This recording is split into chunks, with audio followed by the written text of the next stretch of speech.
우리나라는 전자기기, 차량부품, 화학제품 등 다양한 수출 품목들을 가지고 있습니다. 요즘엔 상당 부분이 중국에게 따라잡혀 세계에서의 경쟁력을 잃어가고 있어 새로운 수출 품목을 찾아내는 것이 매우 시급한 상황인데요. 요즘과 달리 과거 우리나라는 아주 독특한 것들을 세계로 수출했다고 합니다. 과연 어떤 것들이 있었는지 함께 확인해 보시죠.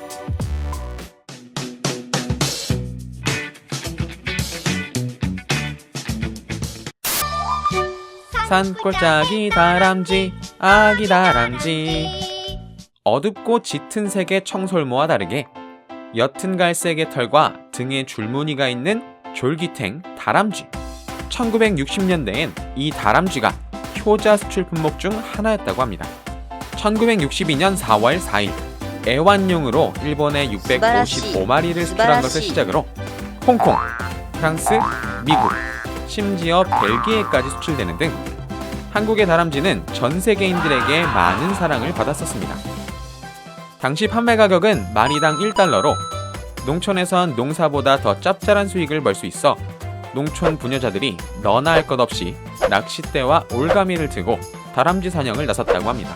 심지어 어떤 업자는 무인도 하나를 통째로 다람쥐 사육장으로 만들어 다람쥐를 키웠었다고 하네요.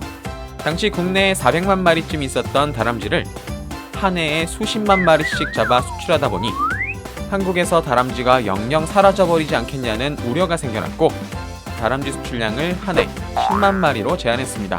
1991년 1월부터는 다람쥐 포획이 전면 금지되었죠. 외국인들은 아쉽겠지만 우린 산에만 가면 여전히 귀여운 다람쥐를 볼 수 있어서 좋네요. 쥐를 잡자 찍찍찍. 1970년대부터 80년대까지는 전국민 쥐잡기 운동이 있었습니다. 당시 농림부추산 우리나라의 쥐는 자그마치 9천만 마리나 되었고 이 쥐들은 곡물 총생산량의 8%나 먹어치우는 엄청난 골칫거리였죠.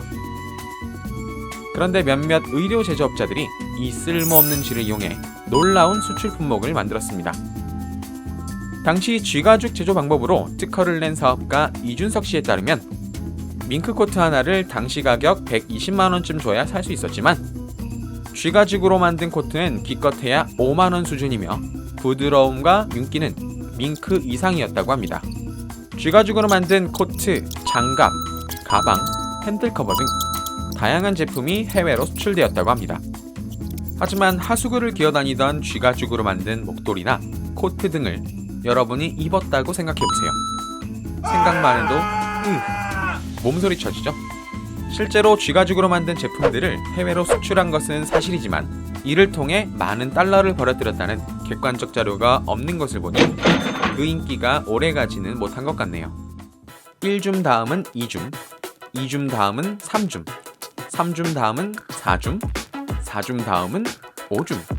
1957년 미국 양리학 박사 플라그 교수는 사람의 오줌 속 우로키나제라는 효소가 굳어버린 사람의 피를 다시 융해내는 작용을 발견했습니다.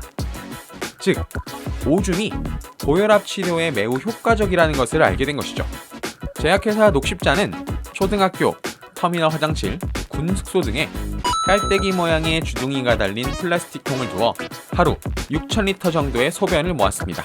그리고 이것을 고속 원심 분리기를 통해 세균을 없앤 뒤 약품 처리하는 등 15단계의 과정을 거친 뒤 우로키나제라는 하얀 가루를 만들어냈죠.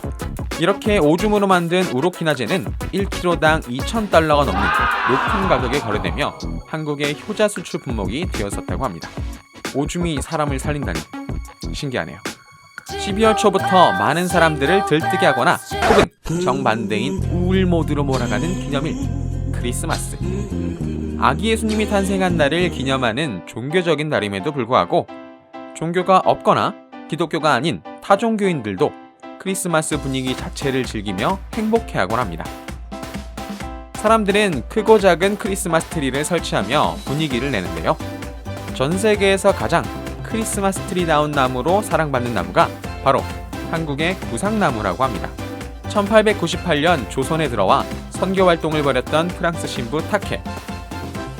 그는 제주도 서귀포 성당의 주임 신부로 지내며 제주도의 나무와 풀들을 관찰했는데요. 단순히 관찰만 하는 것이 아니라 제주도의 독특한 식물을 세계에 알렸다고 합니다. 그가 연구기간에 보냈던 표본 중 하나가 바로 제주도의 구상나무였는데요. 하버드대의 식물분류학자인 어니스트 윌슨이 이 구상나무의 씨앗을 가져가 연구한 뒤 1920년 아비에스 코리아나라는 학명을 정해 세계식물학회에서 발표했습니다. 그동안 사람들은 크리스마스 트리로 전나무를 주로 사용했었는데요. 한국의 구상나무가 훨씬 아담하고 가지마다 있는 틈 덕분에 장식을 달기 적합해 빠르게 인기를 끄기 시작했고, 크리스마스 시즌만 되면 코리안 퍼라고 불리며 가장 많이 팔리고 있다고 합니다. 이건 외국으로 반출되어 개발된 것으로 정식 수출품은 아니었지만 그래도 전 세계에서 한국 출신의 나무를 선호한다는 것이 신기하면서도 재밌네요. 안녕하세요, 빨간토마토입니다. 최근 채널을 정비하며 커뮤니티 자막을 가능하게 해두었습니다. 구독자분들 중에서 영어나 일어 등 외국어가 가능하신 능력자분들이 계시다면 자막 번역을 도와주세요. 여러분들의 도움으로 외국인도 즐길 수 있는 재밌는 영상을 만들어 보겠습니다.